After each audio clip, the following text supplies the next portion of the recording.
مسیح یسوع کے قادر اور جلالی نام میں آپ سب کی سلامتی ہو۔ آج ہم پھر خدا کے کلام میں سے اپنی رہنمائی کے لیے چند باتوں پر غور کریں گے جو ہماری برکت اور ہماری نصیحت کے لیے ہوں گی اور ہم سب کے لیے ہوں گی۔ آئیے عزیزو، ہم خدا کے کلام میں سے اپنی رہنمائی کے لیے دیکھیں گے متی کی انجیل، اس کا 5واں باب اور اس کی 8ویں آیت پر ہم غور کریں گے۔ خدا کے کلام میں لکھا ہے، مبارک ہیں وہ جو پاک دل ہیں کیونکہ وہ خدا کو دیکھیں گے۔ پاک کلام کے پڑھے اور سنے جانے سے ہم سب کو بڑی برکت ملے۔ یہ جو ٹیکسٹ ہم نے پڑھا ہے 5ویں باب سے 7ویں باب تک، اس کو پہاڑی باز کہتے ہیں۔ اس آیت کی روشنی میں آج ہم غور کریں گے کہ پاک دل کس کو کہتے ہیں۔ آپ دیکھ سکتے ہیں خروج کی کتاب کے اندر موسیٰ نے بھی یہی خواہش کی تھی کہ خدا میں تجھے دیکھنا چاہتا ہوں، میں تیرا دیدار حاصل کرنا چاہتا ہوں، میں تیرا چہرہ دیکھنا چاہتا ہوں۔ خدا نے اس کو کہا کہ کوئی مجھے دیکھ کر زندہ نہیں رہ سکتا۔ اور آپ دیکھیں بنی اسرائیل، کاہن جو ہے جو بنی اسرائیل کو برکت دیتے تھے، گنتی اس کے 6 باب کے اندر، تو وہ کہتے تھے کہ خدا اپنا چہرہ تم پر جلوہ گر فرمائے۔ ہمیں اولڈ ٹیسٹمنٹ کے اندر بہت سی ایسی باتیں ملتی ہیں جب خدا کو دیکھنے کی کوشش کی گئی، لیکن یسوع مسیح نے جو اس کی ذات کا نقش اور اس کے جلال کا پرتاؤ ہے، اس نے اس کو ظاہر کیا کہ خدا کیا ہے، اور اس نے کہا جس نے مجھے دیکھا اس نے باپ کو دیکھا۔ اور یہاں پر یسوع مسیح دراصل ان حالات کے اندر رسمی پاکیزگی پر فقی فریسی بہت زور دیتے تھے، اور جو عام لوگ تھے، جو غریب طبقہ تھا، جیسے چرواہے ہو گئے، جو عام لوگ تھے مزدور، وہ ان کی رسمی پاکیزگی پر، ان کی روایات پر پورے اتر نہیں پاتے تھے۔ وہاں پر یسوع مسیح نے کہا کہ رسمی پاکیزگی نہیں، مبارک ہیں وہ جو باطن کی پاکیزگی رکھتے ہیں، مبارک ہیں وہ جو پاک دل ہیں، وہ خدا کو دیکھیں گے۔ عزیزو، ان حالات میں ہم اپنا دھیان خداوند کی طرف لگائیں۔ جب ہم اور بہت سی الجھنوں کے اندر ان حالات میں پڑے ہیں، لیکن جو شخص پاک زندگی گزارنا شروع کرتا ہے اس کے ساتھ برکات بھی ہیں۔ آپ دیکھیں، جب تک زکئی محصول لینے والا ہے، جب تک گناہوں کا اقرار نہیں کیا، بے شک اس کے نام کا مطلب زکئی، زکا، پاک، پیور ہے، پر زندگی پاک نہیں ہے، ملاوٹ ہے۔ اور دراصل یہاں پر پاک کا مطلب ہے کہ اس کا مطلب یہ بھی لیا جاتا ہے کہ گندے کپڑے ہوں اور انہیں دھو دیا جائے، صاف کر دیا جائے۔ اور اسی لفظ کا جو اس میں صفت ہے، اس کا مطلب ہے ایسی پاکیزگی جیسے کہ دودھ کے اندر ملاوٹ نہ کی گئی ہو، کہ دودھ کے اندر پانی نہ ڈال دیا گیا ہو، ملاوٹ نہ کی گئی ہو، پیور خالص دودھ ہو۔ ایسی زندگی ہونی چاہیے کہ اس کے اندر کوئی ملاوٹ نہ ہو، اس کے اندر پانی نہ ڈالا جائے۔ یہاں پر یہ ایسی تصویر کو ظاہر کرتا ہے، یہ جو پاک لفظ ہے۔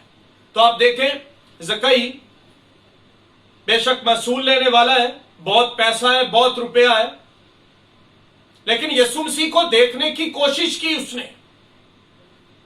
اور جب اس نے یسوع مسیح کو دیکھنے کی کوشش کی تو یسوع سے مل گیا، اور یسوع نے اس کو کہا نیچے اترا، مجھے تیرے گھر رہنا ضرور ہے۔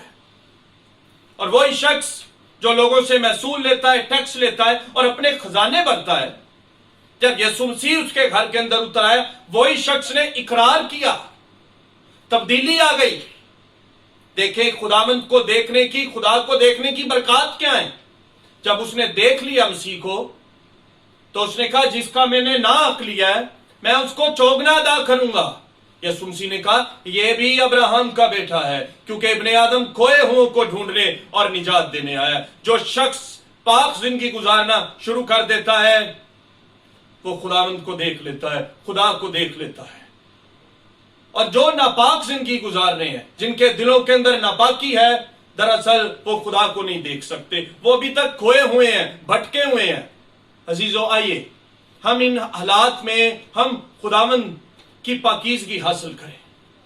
آپ دیکھیں جب سیموئل مسح کرنے گیا یسی کے بیٹوں کو، خدا نے کہا کہ جا یسی کے بیٹے کو مخصوص کر، تو اس نے اس کے بیٹوں کو بلایا اور الیاب آیا. تو سیموئل سمجھا یہی ہے، جوان ہے، خوبصورت ہے، لیکن خدا نے منع کر دیا. اس نے کہا نہیں، انسان تو ظاہری شکل کو دیکھ کر لوگوں کو پسند کرتا ہے، پر خداوند دلوں پر نگاہ کرتا ہے. اس نے کہا یہ نہیں، اس کو ریجیکٹ کر. داؤد اس کی نگاہ میں پاک ٹھہرا اور اس نے اس کو مسح کیا. اس لیے خدا نے کہا یہ مجھے میرے دل کے موافق مل گیا، کیونکہ خداوند دلوں پر نگاہ کرتا ہے. اس لیے یہاں پر یسوع مسیح نے کہا کہ مبارک ہیں وہ جو پاک دل ہے، کیونکہ وہ خدا کو دیکھیں گے. اس لیے عبرانیوں کا مصنف 12ویں باب کے اندر اس کی 14ویں آیت میں کہتا ہے کہ آپس میں میل ملاپ رکھو اور اس پاکیزگی کے طالب رہو جس کے بغیر کوئی خدا کو دیکھ نہیں سکتا. عزیزو، اس لیے بائبل کہتی ہے پاک بنو کیونکہ تمہارا بلانے والا پاک ہے. دیکھیں ہم بلائے گئے لوگ ہیں. ضرورت ہے کہ جس نے ہمیں بلایا ہے ہم اس کے مطابق زندگی بھی گزاریں، پاک زندگیاں گزاریں، تبھی ہم خدا کو دیکھ سکتے ہیں. اس وقت ان حالات میں ضرورت ہے، اس سے پہلے کہ کوئی ویکسین آئے عزیزو، ضرورت ہے کہ ہم پاک زندگیاں گزاریں. اور پاک زندگیاں گزارنے کے لیے ایک ہی ویکسین ہے جس سے ہمارے گناہ دھل جاتے ہیں. ہم سب کورونا کی ویکسین ڈھونڈ رہے ہیں کہ ہم اس بیماری سے شفا پا جائیں، لیکن اس سے بھی ایک بڑی بیماری، بڑا مرض وہ گناہ ہے جو آدم اور حوا کے سبب سے ساری دنیا، سارے بنی نوع انسان کے اندر ٹرانسفر ہوا، جس کے گناہ کے سبب سے انسان ننگا ہو گیا.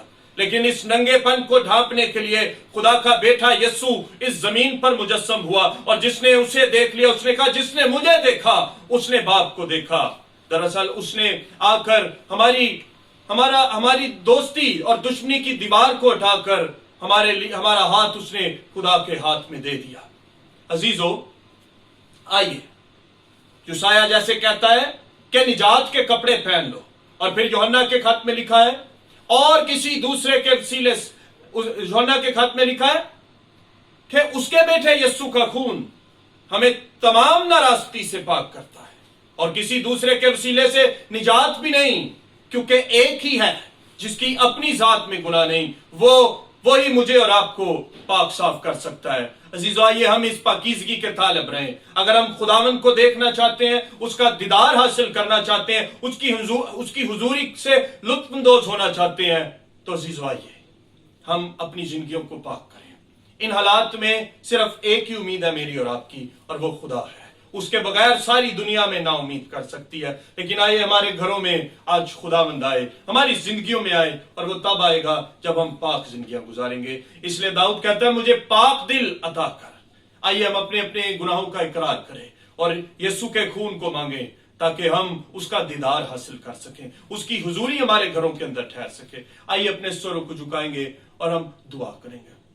اے پاک خداوند، ہم تیرا شکر کرتے ہیں، تیری تعریف کرتے ہیں. خداوند، اس کلام کے وسیلہ سے لوگ برکت پائیں اور خداوند تیرا جلال ظاہر ہو. ہم تیرا شکر کرتے ہیں. اس کلام کی حفاظت کرنا یسوع نام سے مانگتے اور پاتے ہیں، آمین.